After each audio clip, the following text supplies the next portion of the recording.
कि लाल चौक से एक नारा लगता था कश्मीरी के अंदर पक्यू कुपवाड़।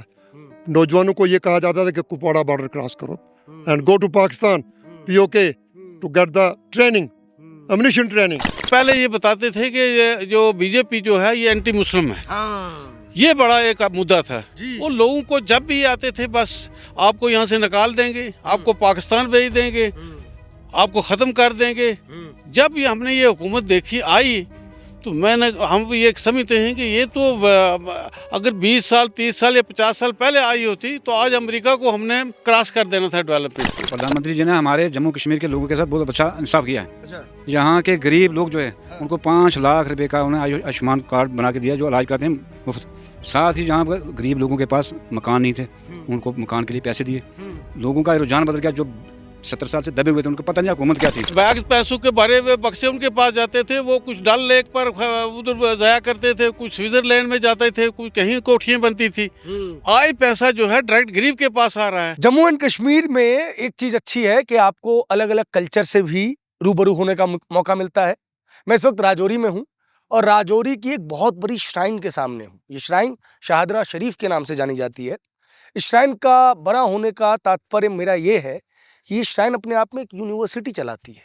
यानी कि इसकी जो महत्वता है, यहाँ जो फुटफॉल है वो किस कदर होगा आप इसका अंदाज़ा लगा सकते हैं। और जो अनएक्सप्लोर्ड जम्मू एंड कश्मीर है, यानी कि लाल चौक और डल झील के अलावा गुलमर्ग और पहलगाम की पहाड़ियों के अलावा और जम्मू की कुछ गलियों के अलावा जो जम्मू और कश्मीर है उससे अपनी जनता को रूबरू करा रहे हैं, ताकि जनता ये जान सके कि जम्मू एंड कश्मीर जो है एक बहुत बड़ा क्षेत्रफल है जहां सिर्फ कश्मीर में तनाव नहीं है, तनाव राजौरी और पुंछ पे भी रहा है। मेरे पीछे पीर पंजाल की पहाड़ियां हैं।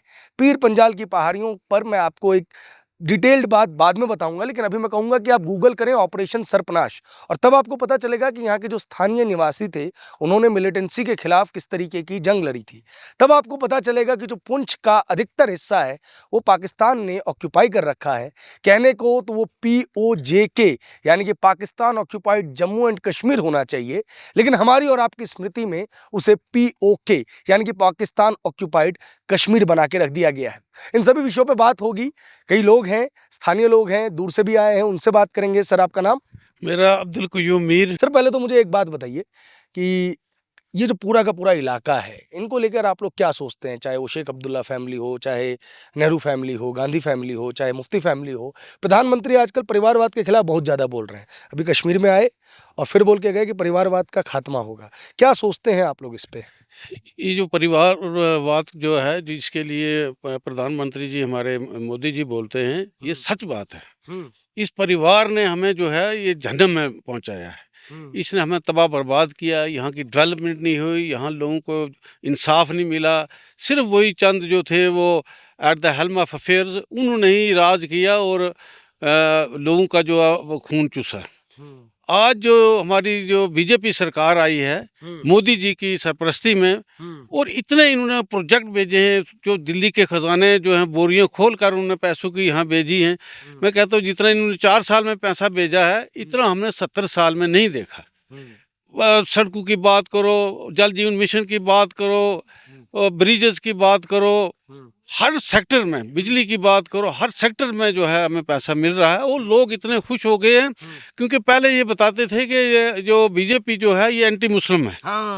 ये बड़ा एक मुद्दा था। वो लोगों को जब भी आते थे बस आपको यहाँ से निकाल देंगे, आपको पाकिस्तान भेज देंगे, आपको ख़त्म कर देंगे। जब ये हमने ये हुकूमत देखी आई तो हम ये समझते हैं कि ये तो अगर 20 साल 30 साल या 50 साल पहले आई होती तो आज अमेरिका को हमने क्रॉस कर देना था डेवलपमेंट में। अच्छा, इतना विजन है इस सरकार का, इतना ये। और ये लास्ट कॉर्नर पर जो आदमी है उसके बारे में भी ये सोचती है। गरीब लोग हमारे यहाँ के जिनको रोजगार नहीं था, पेंशन उनकी लग गई 1000 रुपया, किसान क्रेडिट में उनको 2-2 हज़ार रुपया मिल रहा है, फ्री राशन मिल रहा है जो हमारे BPL के लोग हैं, और इतनी स्कीमें हैं जिसका अंदाज़ा ही नहीं। और लोग जो हैं उसका अब अवेयरनेस भी लोगों को हो गई है। और आज लोगों को पता चला है कि इस परिवार ने हमें कितना बर्बाद किया, हम 70 साल पीछे चले गए। क्या बर्बाद किया, यही तो बड़ा प्रश्न है। बोल दिए, समझाए नहीं, कह रहे क्या बर्बाद किया। इतने दिनों से तो हुकूमत चला ही रहे थे, जम्मू कश्मीर कहाँ चला गया था, क्या दिक्कत थी? मोदी जी काय पीठ थपथपा रहे हैं अपनी? ना मोदी जी ने तो इनका देखो ना, मोदी जी आए तो ये परिवार जो बात है इसको ख़त्म किया। जब इन्होंने इलाके में कोई रोड नहीं दी, पानी नहीं दिया, बिजली नहीं दी, यानी हम लोग जो थे वो एक गुलामी की ज़िंदगी बसर कर रहे थे। इतनी परेशानियां थी हमारे गरीब लोगों की, पढ़ाई में परेशानी, कभी कोई स्कॉलरशिप नहीं, कुछ नहीं, इतनी स्कीमें। ये जो सरकार है ये गरीबों की सरकार है। आज तक हमने इनको वोट नहीं दिया। भारतीय जनता पार्टी को कभी यहाँ से उनके जो बैलेट पेपर जो थे वो खाली जाते थे। बाकी वोट नहीं किया या सिर्फ आपने वोट नहीं किया? नहीं, आम लोगों ने नहीं किया। एका दुका ना होने के 1% या 2% को फर्क नहीं। अब की बार आप देखना कि यहाँ 99% जो है वो बीजेपी को जाएगा और आधा % कहीं भूल कर कोई उधर लगा दे स्टैम्प, तो वो बात अलग है। ये ना लोग समझ गए हैं इनकी चालों को कि कहेंगे कि ईवीएम हैक कर लिया, वो कहेंगे कि जम्मू कश्मीर वालों से 370 छीन लिया है, उसके बाद भी जम्मू कश्मीर वाले वोट किए हैं, मतलब ईवीएम में गड़बड़ी है। देखो ना, 370 खत्म हुआ तो हम दिल्ली के अंडर आए, और दिल्ली के अंडर आए तो हमारे लिए बोरियां खुल गई। पहले बोरियां उनके पास जाती थी, बैग पैसों के भरे हुए बक्से उनके पास जाते थे, वो कुछ डल लेक पर उधर जाया करते थे, कुछ स्विट्जरलैंड में जाते थे, कुछ कहीं कोठियां बनती थी। आज पैसा जो है डायरेक्ट गरीब के पास आ रहा है। गरीब जो है हर फैसिलिटी जो है सरकार की तरफ से वो अवेल कर रहा है। देखो यहाँ ये जो हमारा राजौरी पुंछ रीजन में मैं आपको बात कहूँगा, ये 2 डिस्ट्रिक्ट हैं, और यहाँ हमारे जो हैं 50% से ज़्यादा लोग जो हैं अक्रॉस द बॉर्डर हैं। जो एक सोची समझी साजिश के तहत शेख अब्दुल्ला और नेहरू का एक पैक्ट हुआ, अकॉर्ड हुआ, जिसमें हमारी जो, क्योंकि अगर हमारे लोग वो यहाँ रहते, यहाँ के रहने वाले थे, उनको जानबूझकर जो है वो उस सरहद के पार भेजा गया, और हमारी फौज जो थी वो जा रही थी वहाँ, फतह कर रही थी, तो सीज फायर करवाया और वहाँ से फौजों को वापस लाया, और हमारे लोगों के साथ वहाँ ही बेइंसाफ़ी हुई। आज वो एक भाई उधर है, दूसरा इधर है, एक दूसरे के लिए तड़प रहे हैं, माँ उधर है, बेटी इधर है। ये सोची समझी एक साजिश थी। क्यों करेंगे नेहरू और अब्दुल्ला ऐसा? उन्होंने इसलिए किया कि हमारी यहाँ मेजॉरिटी थी जम्मू कश्मीर में। किसकी? आप लोग? जम्मू डिवीज़न में हमारी मेजॉरिटी थी, ठीक है। हमारी आबादी ज़्यादा थी। तो अगर वो ये ऐसा ना करते तो आज यहाँ जो हुकूमत होती हमारे हाथ में होती। तो उस चीज़ को फेल करने के लिए मेजॉरिटी अब कश्मीर की है, तो अब वहाँ का जो भी रूलर बनता है वहाँ का बनता है, तो हमें उन्होंने मिनाटी में लाया, एक सोची समझी साजिश के तहत। आबादी के हिसाब से देखा जाए तो जम्मू कश्मीर की आबादी तो अभी भी ज़्यादा है, जम्मू की आबादी ज़्यादा है कश्मीर की आबादी से।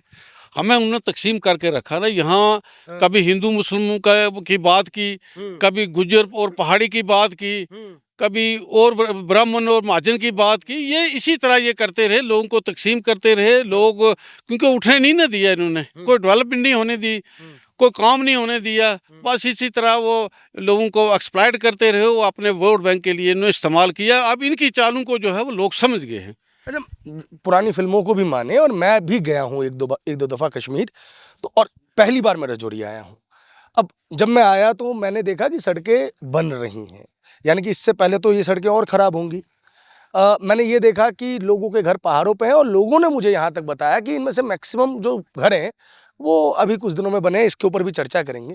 राजौरी पुंछ को जब यहाँ की हुकूमत थी, महबूबा मुफ्ती की हुकूमत थी, अब्दुल्ला फैमिली की हुकूमत थी, कांग्रेस ने भी गुलाम नबी आज़ाद जैसे कई मुख्यमंत्री दिए जो कि यहीं के लोकल के थे, तो आप लोगों की अनदेखी क्यों की उन लोगों ने? बहुत अनदेखी की। अच्छा। यानी बिल्कुल वो हमें उन्होंने इग्नोर किया, और यहाँ के बारे में कभी उन्होंने नहीं सोचा। ये हमारी ये जो ज़िंदगी गुजरी है हमारी इन लोगों की, सिर्फ गुलामी की ज़िंदगी गुजरी है। कोई डेवलपमेंट नहीं, कोई एम्प्लॉयमेंट नहीं। अब देखो इन्होंने यानी इधर हमारे इस इलाके में कोई प्रोजेक्ट नहीं छोड़ा। अब ये जो देखो ना, ये जो आपको सड़कें नज़र आ रही हैं, आई खुली बन रही हैं, हर जगह मशीनें लगी हैं, तो ये सब अब हो रहा है ना। ये पहले 70 साल हो गए हैं, तो 70 साल में पहले क्यों नहीं हुआ? 50 साल में क्यों नहीं हुआ, 10 साल पहले क्यों नहीं हुआ, आज क्यों हो रहा। आज सरकार सिंसियर है, वो चाहती है कि हमारा हर आदमी जो है वो उसकी डेवलपमेंट हो, BPL जो बिलो पॉवर्टी लाइन से ऊपर उठे, तो तभी उन्होंने ऐसी स्कीमें की हैं, बनाई हैं, पॉलिसियाँ बनाई हैं जो गरीबों को अपलिफ्ट करने के लिए। तो अब इनको ये लगा है कि हमारी जो ज़मीन है नीचे से वो निकल गई है। अभी भी ये कहीं साजिशों में मुलव्वस होते हैं, लेकिन अब लोग इनकी चालों को समझ गए हुए हैं। अब इनका वो जो है अब ये ऐसे ही रहेंगे। अब मोदी है तो मुमकिन है, मोदी है तो जिंदाबाद। प्रधानमंत्री जी ने हमारे जम्मू कश्मीर के लोगों के साथ बहुत अच्छा इंसाफ किया है। अच्छा। यहाँ के गरीब लोग जो है उनको 5 लाख रुपए का उन्हें आयुष्मान कार्ड बना के दिया, जो इलाज कराते हैं मुफ्त। साथ ही जहाँ पर गरीब लोगों के पास मकान नहीं थे, उनको मकान के लिए पैसे दिए। लोगों का रुझान बदल गया, जो 70 साल से दबे हुए थे, उनको पता नहीं हुकूमत क्या थी। अब उनके घर में एक बेवा औरत है, एक बूढ़ी औरत है, एक हैंडीकैप है, उसके घर में 1000 रुपया मंथली आ रहा है, पेंशन आ रही है। तो लोगों ने अपने नफ्स के लिए सोचना कि किसी के वोट के लिए सोचना। पहले तो हमें वोट का इस्तेमाल किया करते थे, हमारे जो यहाँ के ऑफिसर होते थे वो भी जरगमाल थे, कैद किए होते थे। वो जो ऊपर से हुक्म आया वो अफसर वही काम करते थे। अब इन हमारे अफसर को, ये हमारे DC साहब रिटायर हुए हैं, छोटी पोस्ट की कोर्स नहीं है, ये इनके इलाके के हर घर के अंदर जाते हैं। सुबह से लेकर ये मीर साहब हर रोज़ किसी न किसी घर में किसी की अयाजी के लिए कोई बीमार है उसके पता करने के लिए जाते हैं, किसी मातमदारी पर जाते हैं, किसी की गमी खुशी में जाते हैं, पूछते हैं। पहले हमें कोई पूछता नहीं था, इसलिए उन्होंने बहुत अच्छे काम किए हैं। अब ये कोई शाहदरा शरीफ में, ये कोई पहाड़ों पे आप देखें रोडें हैं नहीं नजर आ रही हैं, ये मोदी साहब ने किए हैं। अच्छा, इससे पहले नहीं? पहले काम एक आया 10 लाख 20 लाख रुपया, 2 लाख का काम किया, 5,000 रुपया इससे गायब हो गया। अच्छा। किसी की तिजोरी में चला जाता था, कोई पूछने वाला नहीं था। तो इस काम तो हुए ना हमारे यहाँ पर, लोग देखा, यहाँ लोग खुशहाल हैं, नजर आ रहे हैं। अब और होगा, उम्मीद है हमें कि हमारे प्रधानमंत्री जी हमारे इस इलाके के लिए, हमारे बच्चों का हाँ एक है कि हमें अपने प्रधानमंत्री जी से गुजारिश करते हैं कि जब तक आप हैं हिंदुस्तान में प्रधानमंत्री, जम्मू कश्मीर की जो यहाँ की हमारे बच्चे हैं अनएम्प्लॉयड, PhD हैं बड़े बड़े, तो इनके लिए नौकरी के लिए कोई इंतजाम करें। तो सबसे बड़ा मुद्दा हमारा ये मुद्दा तो राहुल जी भी उठाते, तो राहुल जी को क्यों नहीं आप लोग चुनेंगे?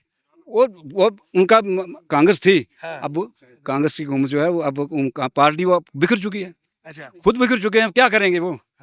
खुद अपने घर को आप नहीं संभाल सकते, दूसरों को क्या करें? क्योंकि अपने घर को मैं नहीं संभाल सकता, मैं दूसरों के घर पर कैसे कब्जा करूंगा जाके? पूरी यात्रा निकाल रहे हैं राहुल जी आप लोगों के। कर रंगा रहे कि सियासी ट्रेंड है कि कोई 10-20 वोट मिल जाएंगे, मुझको है। मोदी के आगे कुछ नहीं है, मोदी के आगे कुछ नहीं। मोदी के आगे कुछ नहीं है। अच्छा, एक बात बताइए, ये कांग्रेस पार्टी, अब्दुल्ला फैमिली, भाई साहब आप लोग आइए, प्लीज आइए।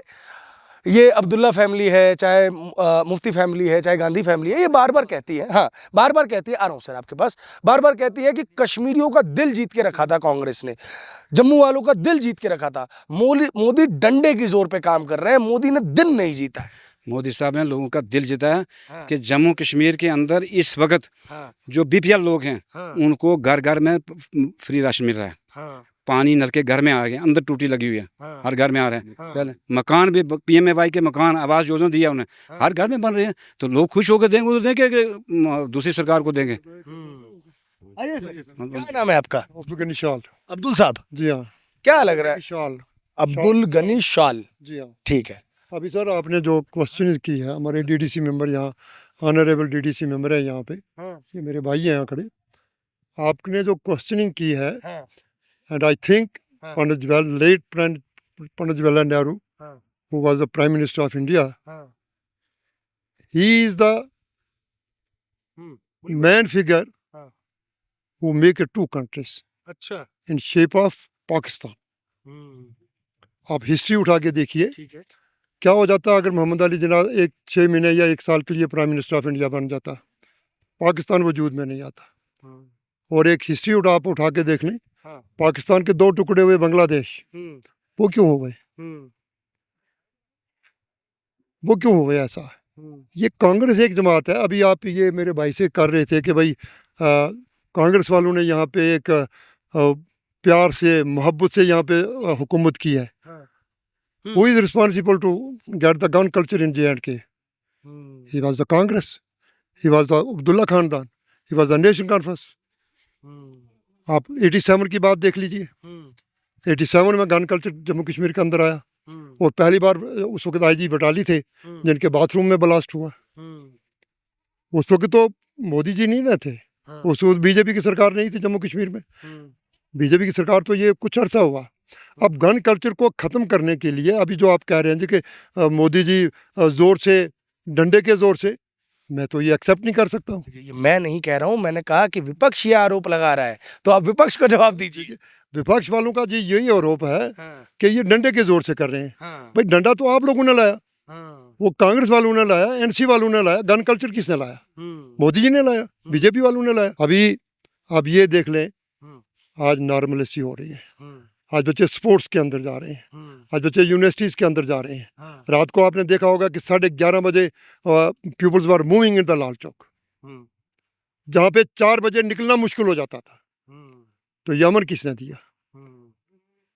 हमें गन कल्चर दिया कांग्रेस ने, एनसी ने, पीडीपी ने। मोदी जी ने तो अमन दिया यार।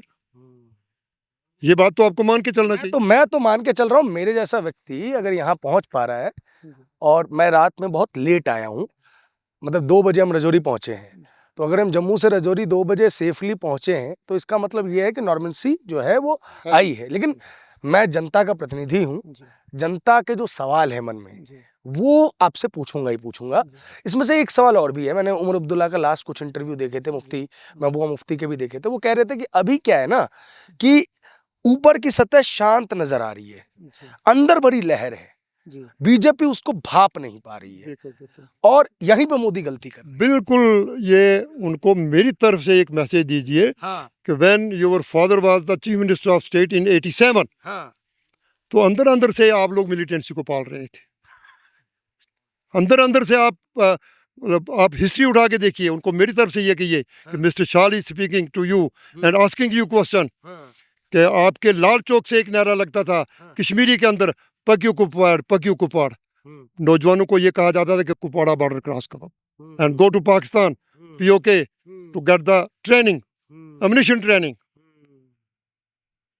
तो ये अंदर अंदर से आज आपको वो इनके पाँव जो है खिसक चुके हैं ज़मीन से। जब Mehbooba ji she was the chief minister of Jammu and Kashmir, उसने कहा था कि अगर आर्टिकल 370 हट गया, अभी जो आपने पहले सवाल किया हमारे डीसी ऑनरेबल डीडीसी मेंबर साहब से, कि आर्टिकल 370 एक ऐसी चीज़ थी, एक ऐसा हथियार था जिसने जम्मू कश्मीर की आवाम का सौदा करके रखा था विद द कांग्रेस हुकूमत, और उनको डरा डरा के।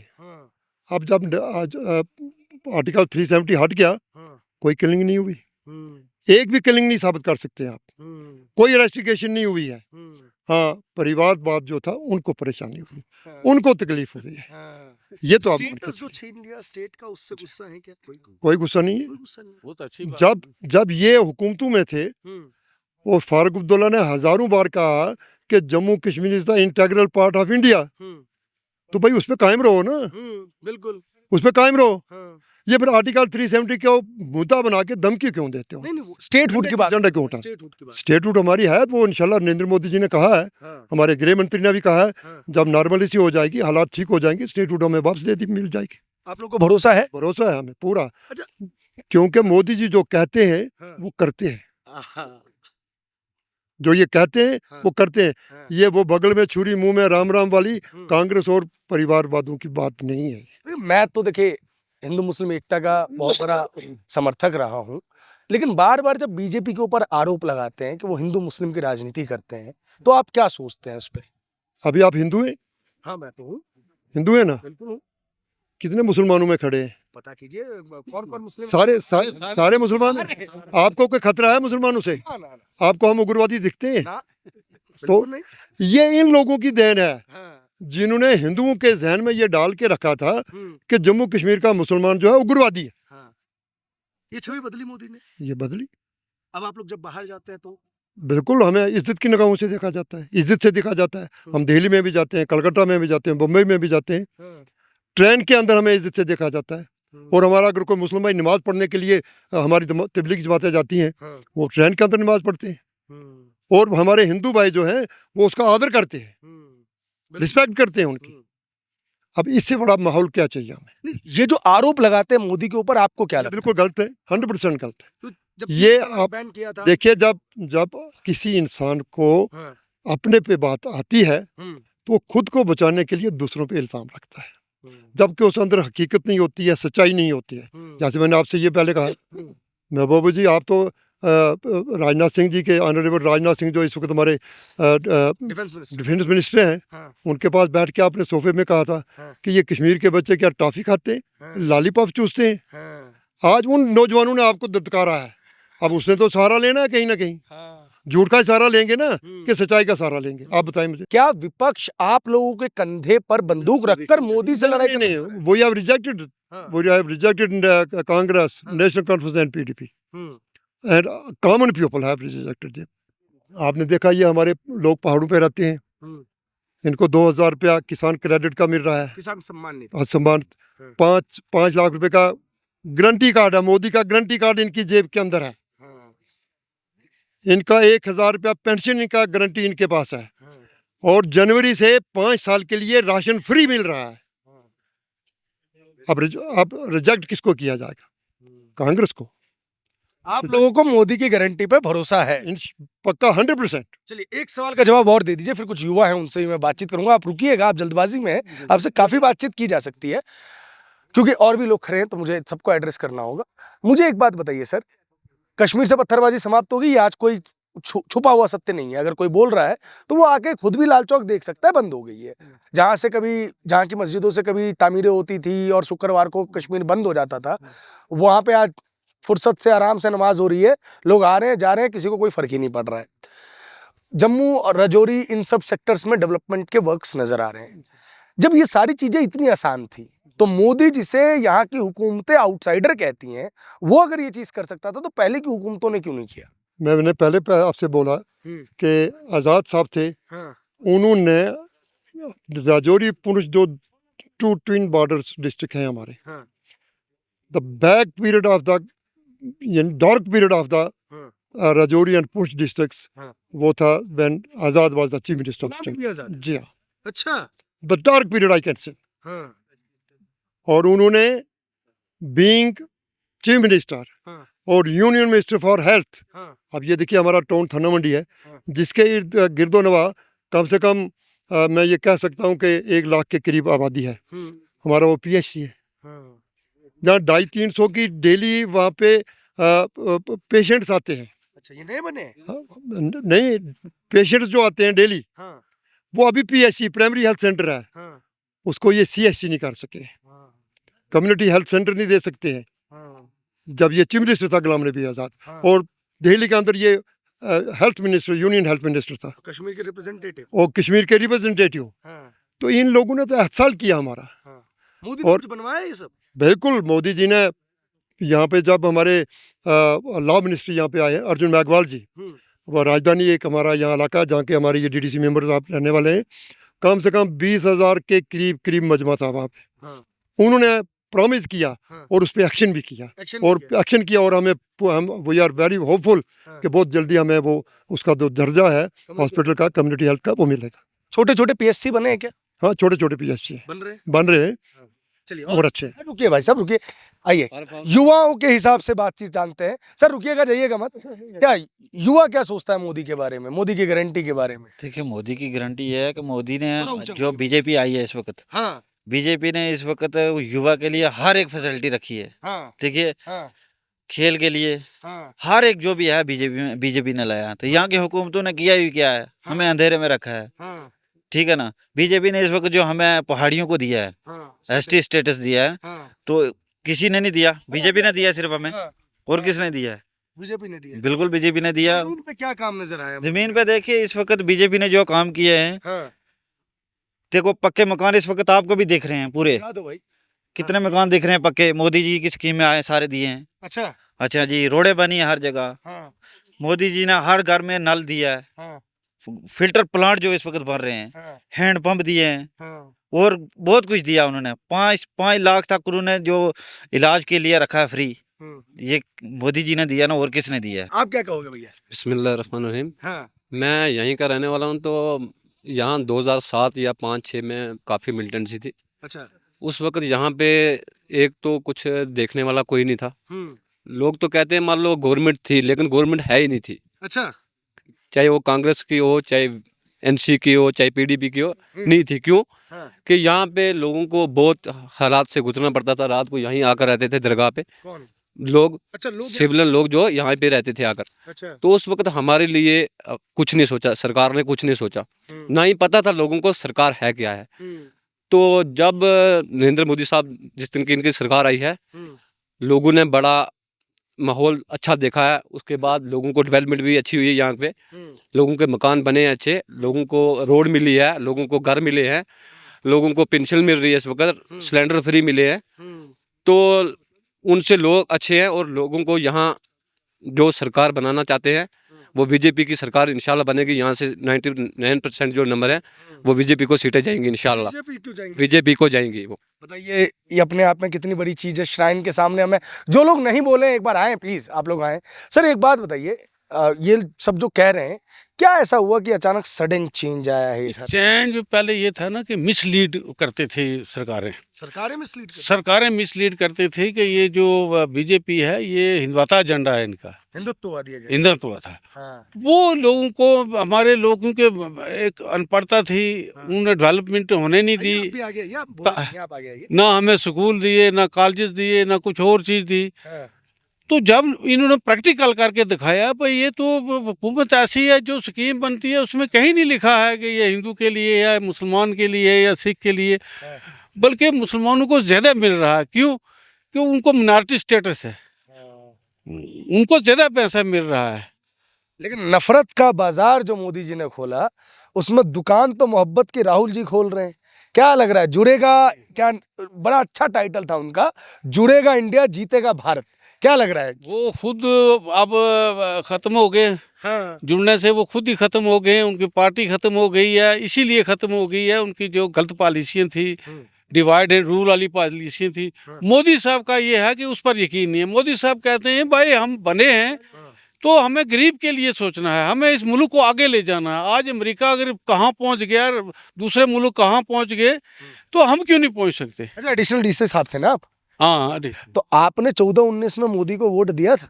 नहीं, उस वक्त नहीं दिए। क्या सोच के नहीं दिया? उस वक्त नहीं, अब वो एक्का दुक्का हुए ना, ये ना मेजॉरिटी नहीं गई। तो ये सारी चीज़ें अब मोदी साहब ने प्रैक्टिकल करके दिखाया। और उसी का एक कारण था कि इस बार जब हमारे होम मिनिस्टर साहब लास्ट ईयर जब यहाँ रजौरी में आए, 1 लाख से ज़्यादा लोग वहाँ उनको देखने के लिए।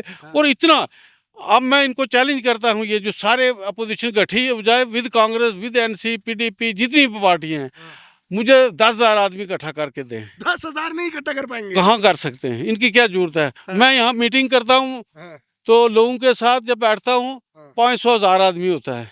ये जब उमर अब्दुल्ला साहब यहाँ पिछली बार आए, 50 आदमी भी नहीं था वहाँ, वो भी सिक्योरिटी के लोग, 2-4 वर्कर।